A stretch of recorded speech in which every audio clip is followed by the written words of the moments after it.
It's 10 a.m. on my clock. I'm so glad everyone was able to make it today. We have Scott Stevens, VP of Development with Path, who's going to lead a discussion on the work that's been done recently in Brentwood and Columbia. And we have Brentwood City Manager Kirk Bednar and Columbia City Manager Tony Massey with us. TML is proud to have Path as a diamond sponsor, and we're proud of the work they're doing in our cities. And I'm so glad we can share this with you today. I'm going to go ahead and pass things off to Scott Stevens to get things started. Thank you, Scott. Thank you. Well, good morning, everyone, and thanks for joining us today. As Mark said, my name is Scott Stevens. I'm the Vice President of Business Development for Path Company. I just want to begin by thanking TML for hosting this event and to all the partners that are joining us today. We have the opportunity to travel across the state of Tennessee, and I'm just always amazed at the ingenuity and the talent that is leading our cities. We work with municipal partners across the state of Tennessee to help develop cutting edge and financially sound infrastructure solutions. Simply put, we try to help our partners figure out ways to unlock value in your existing infrastructure. Several of the ways that we do this, I think Tony was discussing earlier about things such as HVAC, building automation systems, wastewater management systems. But one of the opportunities that we look at a lot is street lighting. So we want to take today to really have a conversation with a couple of well-respected managers and that has worked with us and went through this process. One of the things that we've noticed is as we sit down and talk with city managers and mayors, finance directors, they all have very similar questions. And I think these two guests today have they're the way their cities are set up, they're a little bit different, but the good thing about it is it really covers most of the areas that people we talk to. So today we've got Kurt and Tony that have agreed to come on and help us answer some questions. So Kurt, Tony, thank you very much. We really appreciate it, and I know all the partners that are on the webinar today appreciate you allowing some of your time and to be able to answer some questions. You're welcome. Well, we've just finished projects for both of you, and like I said, as we travel the state, the questions that we get are very similar in nature. So, if it's okay with you, what I've done is I've kind of divided it up into some questions, and I'd like to just kind of toss it out and get your input on some of the ways how the project happens, some of the challenges you faced, some of the benefits, some of the just kind of give a good overview of your experience with the project.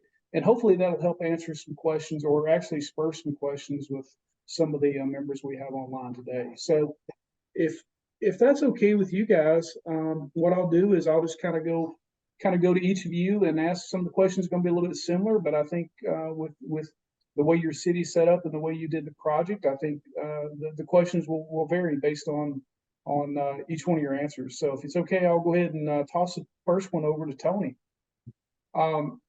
So Tony, one of the questions we always, people ask is, so why did the cities decide to undertake a citywide conversion project? So I guess for you, why did the city of Columbia decide to take on the conversion project?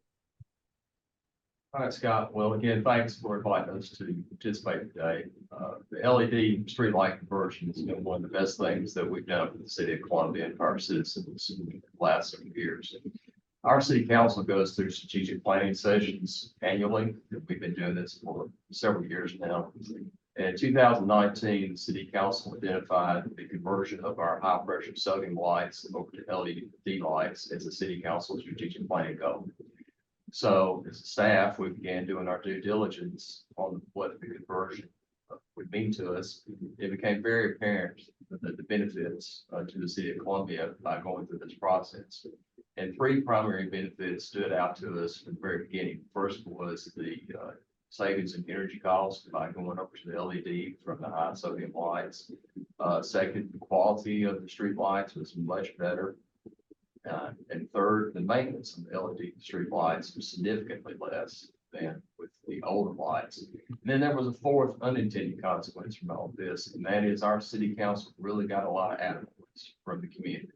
This was very well received by our citizens, and we've received a lot of compliments in the community on this. Great. Well, Kirk, I'm gonna ask you the same question. So why did the city of Brentwood decide to do a citywide streetlight project? Sure, and our reasoning was pretty similar to Columbia. I would say though, first and foremost for us, it was a reliability issue. And again, a little background on Brentwood that maybe we're different than Columbia. We're split by two electric utilities. So about half of the northern half of Brentwood is served by Nashville Electric and the southern half by Middle Tennessee Electric. So, you know, whenever we got a complaint about a streetlight being out, all we could do is log that, report it to the utilities and wait for them to come fix it. And, you know, no disparagement on the utilities, but it's not the highest priority for them in terms of service delivery. So it wasn't uncommon that we'd go weeks, maybe even a month or more with a streetlight being out, and we'd get constantly getting residents calling us thinking we were the ones that were going to fix it. So that became an issue for us for a long time. It's just reliability, you know, in terms of the lifespan of those older bulbs. But we also knew cost was a major issue too. There was obviously the viability of considerable savings in energy costs going to the LEDs. And then really, as Tony mentioned, just the improved lighting, safety on the roads, main corridors, the incredibly improved lighting standards for drivers in the evening. So it was a combination of that. So that we were looking at, and again, we were having to deal with two utilities. So for us to kind of push the needle, it was really a difficulty. For years, we've been asking about it, but neither of our utilities was going to kind of do it on their own. Great. Well, I'm going to ask a follow-up to that one. So you're a little bit unique. There's not a lot of cities that have multiple utilities. So, you know, how was that process of dealing with two separate utilities during this process? I mean, yeah, and again, two different utilities with two different business models. Nashville Electric, of course, is a municipally owned electric system, but it's based in Davidson County, Nashville. And then our other provider, Middle Tennessee Electric, is a member-owned cooperative with a wide area of service. So we were just a small piece of both of their service areas, which I think is why whenever we, you know, come prior to this project, whenever we brought it up, they were easy to just kind of push us aside and say, well, that's something we're looking at in the future. So when we started our project, and again, with Path, it was because that Path had just completed or was in the midst of completing a project with Goodlettsville in the NES service area. So we started our project simply looking to do the NES part of Brentwood. Ideally would have liked to have done both, but we just figured that there had at least been some ground set with Goodlettsville and NES. And that's really where our focus was.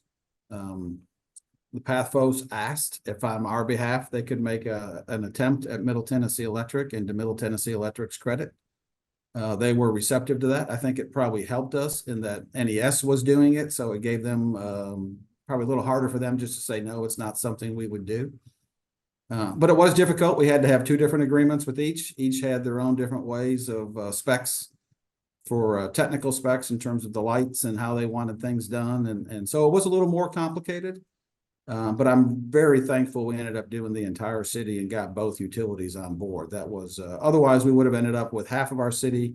Would have been a distinct difference, you know, at that break point along certain corridors where you had the old lights and the new lights. So, but it was a challenge. But thankfully we were able to overcome with the outside consultant help. well, Tony, next question is for you. So as we work, you know, and meet with people, there's always competing dollars. So, you know, we've never encountered a city or town that has, you know, all the money that they would ever want to do for capital projects. So how did you guys prioritize this project over other competing capital projects that the city was looking at? Well, when we did our financial analysis on what we were going to save with the conversion, it just made good business sense for us to do this. We partnered with Path, brought them on board, and began the conversion of 6,200 streetlights from sodium lights over to the LED. And it took just under a year to do that. And it cost the city of Columbia $3.6 million to do that. So it wasn't cheap. However, when we did do it, for those of you that are watching, if you remember, Governor Lee had in a couple of successive budgets some extra money earmarked for local governments with no strings attached. And we had about $1 million to Columbia. So we just applied those funds towards the cost of the conversion. And then we drew the remaining 2.6 million out of our reserve funds. Now, even though it's a lot of money, what we're seeing as a result of that is we're saving almost $440,000 a year in reduced energy costs.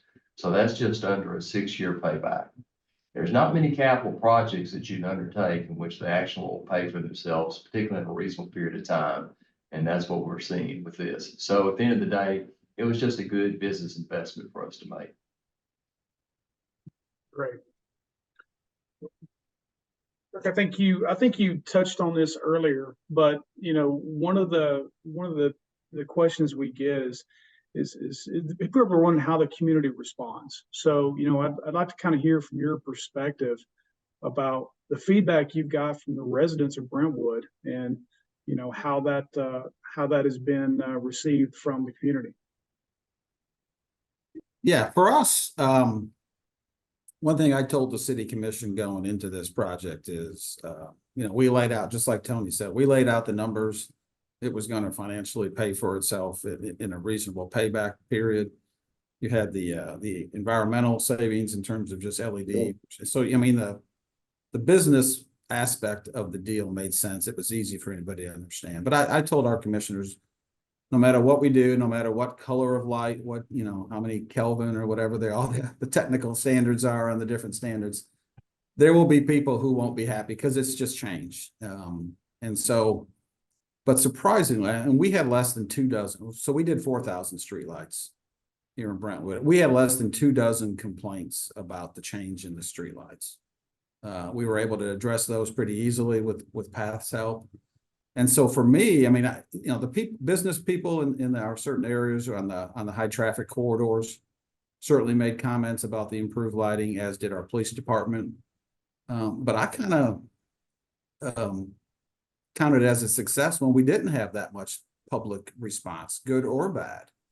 And that is either people didn't notice or they noticed and liked it and just didn't say anything. And the number of negatives, like I say, were just a handful. But I can just tell you from our side of things, beyond just the financial and the business side of it, just driving around town, especially on our main corridors, when you see that even distribution of light instead of those little pockets of light in the old way of things, just tremendous difference.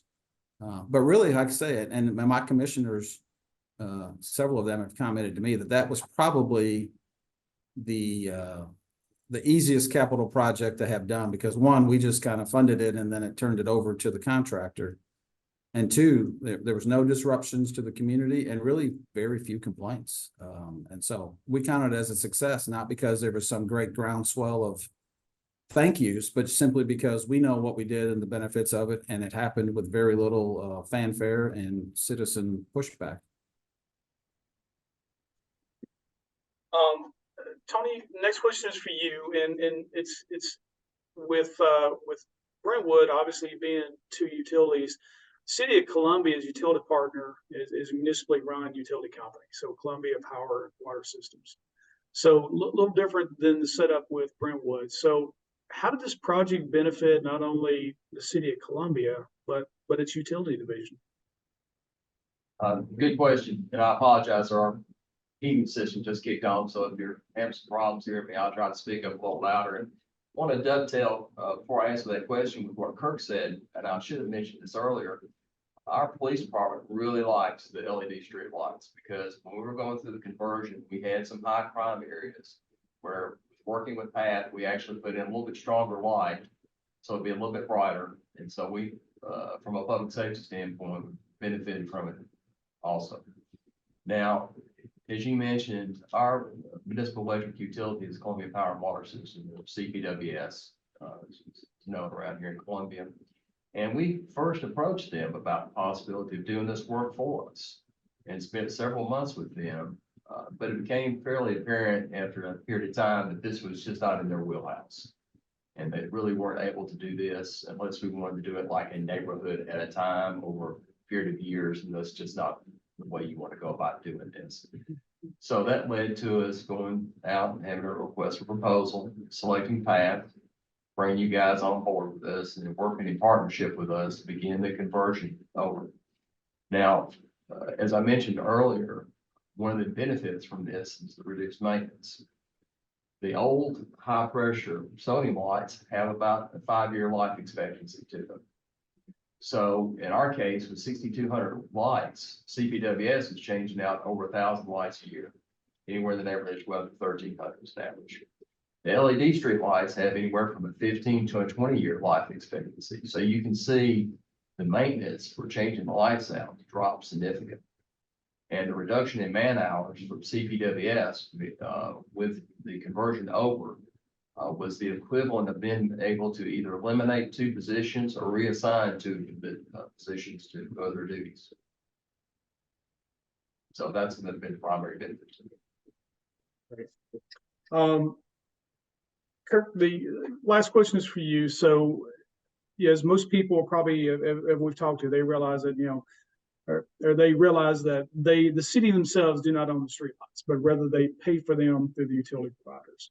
So how did you determine that Brentwood could fund this type of project and be entitled to receive the savings dollars as a result of the new energy efficiency lighting being installed? So how did you, you're working through a little different where you don't own the street lights. So that's one of the things that we always get, questions about is how does the process work? So Yeah, so great question. And again, for us, and I think it's for the other attendees here. I mean, obviously each city is different. As Tony said, they were in a partnership, or their power system was owned by the city, and that, and even though obviously that doesn't make them always easy to work with, does it, Tony? But no, it does not.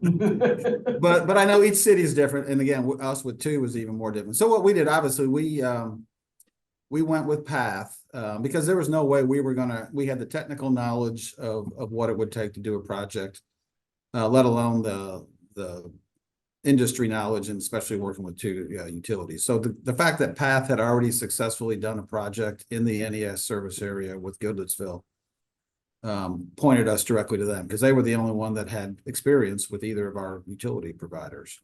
And really, so the first step in this is a light by light audit of the entire system that we have, identifying who owns it, what bulb was in there, and what the change would be. And that's where the basis of the study comes. So even if we had not moved forward with the retrofit, we had great benefit just from that GIS-based audit of our entire streetlight system. But for us, a little different, like you say, in calculating the financials of this, because we had to, in addition to just pay the cost of retrofitting the lights themselves, we had to buy out the undepreciated value of that streetlight asset that's on the books of each of those utilities. And I'm not sure if that applied to Tony's, that may have. So we had about a $450,000 or so kind of buyout of the remaining life of everything that we were replacing. So that added a little bit to our costs. We cash flow that through some savings that we have in our capital projects fund. And then through the path study, that was able to show that the ongoing operating costs of those lights, even with an annual maintenance allowance, was going to have a savings greatly in excess of, and we ended up issuing bonds. We had a bond issue already planned for some other projects, and we added on the $3 million we needed for the retrofit to that bond issue. Given that the lights have that 15 to 20-year lifespan, we were comfortable doing that, even though we didn't own the asset. It was still an obligation of ours. So we did it, and our annual debt service on that $3 million is less than the annual savings we're seeing from the project. But it had a little different nuance to us with the finances. And again, the other thing that came out of it for us was a better working relationship with the streetlight folks within each of those utilities that we had kind of didn't have that before, to be quite honest with you. So again, another byproduct was simply a better working relationship and understanding with both of those. And we updated our streetlight agreements with both that were probably 40 plus years old and outdated. So again, some ongoing byproducts beyond just the financials of the project that puts us in a better relationship with those 2 utilities. Sure. Well, that was really all the questions that, we have, we only have 30 minutes here, but I would like to, if there's anything else, I mean, this is obviously, there's a lot of your peers that are on this call today. I'd like to give each one of you an opportunity. If there's anything else you'd like to add to, from the questions that we talked about today. And, after that, we'll see if there's any questions and see if we can't maybe take a couple minutes to answer those. So, Tony, anything else to add? Well, I think maybe the distinction to make between us and Brentwood is that we actually bought out CPWS streetlights. So the poles and the lights are owned by the city of Columbia, and we executed a new maintenance agreement with CPWS to maintain those lights for us. The exception being those poles, lights that have CPWS power lines on them for internet, cable, that nature. Those poles are made with CPWS. So that's one of the differences between us and Brentwood. Kirk, anything else to add? Yeah, and that's interesting, Tony. We actually never conceivably went that route. I don't think either of the utilities were even open to that idea with us. But anyway, no, we didn't. Now, the only thing I would add is, as I've said a couple of times with peers on here, I mean, we got into this simply because of somebody else had done it before us successfully, in our case, Goodlettsville. And I know since then, some other communities around here, I know Laverne has done it and a few others, and Nashville is now looking at it. So again, the key here is to learn from each other. And again, all of us are going to have a unique arrangement with our utility system. So that's always going to be different, but the overall process and benefits, I think, are going to be the same. And every community that's done it, us, Columbia, and all the others, the business model is there. It takes a little bit of time to study and confirm it, but it's certainly a project that I think is worthy of any community to look at, depending on their situation. Yeah, and I'll add something to that. We work in a lot of communities, and you're exactly right. This is not a cookie cutter approach. Every city, every utility has some differences, and being creative and going in and figuring out how it's going to be a win for all parties is the best outcome. So at this point, we'll see if there's any questions that's hit the chat room. I don't see any, so I want to encourage all of our attendees. This is a good opportunity to ask a question. Use the Q&A or the chat, and I'll be sure it gets asked. Otherwise, this has been such great information. Kirk, Tony, thank you guys so much for sharing all this experience for everyone's benefit. I really appreciate it. Yeah. Scott, I'll just add, and I don't know if it was an issue for Columbia. For us, we had a few of our folks who were a little bit concerned about the environmental and the dark sky aspects of changing out our lights, and thankfully we were able to ease those fears simply because the Cobra head and all those fixtures are dark sky, I think, and Scott, you can probably explain better than that, but our dark sky certified or classified. We had some other lights that are in more ornamental lighting that didn't necessarily meet that standard, but all of our major high power major road street lighting stuff did met those standards, so that helped ease some of the concerns on the front end also. Yeah, and you brought up a good point there. I mean, that is the reason that we spend so much time on the detailed audit, to go through and verify what you have versus what you need. And really, if there's anything that's happened in the past that should have been done differently, then we've got an opportunity to make those changes now and make it better for the entire community. So that's just one thing we really strive to excel at, is making sure that we cover all the bases on the front end, to where when we leave the project, then we've got a happy customer and a happy community. So I appreciate you bringing that up. Just follow up on Kirk's comments. We tried to get that head on early on with Pat, with the strength of the light that we used. I don't get the technical terms for it, but we chose a light where the dark sky folks, that was acceptable to them. So we really didn't have any pushback. Great. And Mark, let me add one more thing. And I, again, don't know if it applied to Columbia, but I know as we got into the project, we learned that there's actually some TVA rebate opportunities for this, so we actually, just within the last few, our project ended, summer of 23. And so there's a application process and then an audit process and all that. And TVA just finished that up. So we're actually, in addition to the overall savings, just operationally that we're getting, I believe we're getting somewhere in the neighborhood of $75,000 of TVA rebates through our two utility providers also. So that was a unexpected bonus once we got into the process. And that's part of it. I mean, that's part of what we do. So as we're developing these projects, if there's any type of incentives, rebates, anything that we can bring to the table for our customers, I mean, that's what we want to do. So we want to make these type projects as financially attractive for the community as we can. So any of those rebates or anything like that we can help you secure, we want to be able to help you do that. So.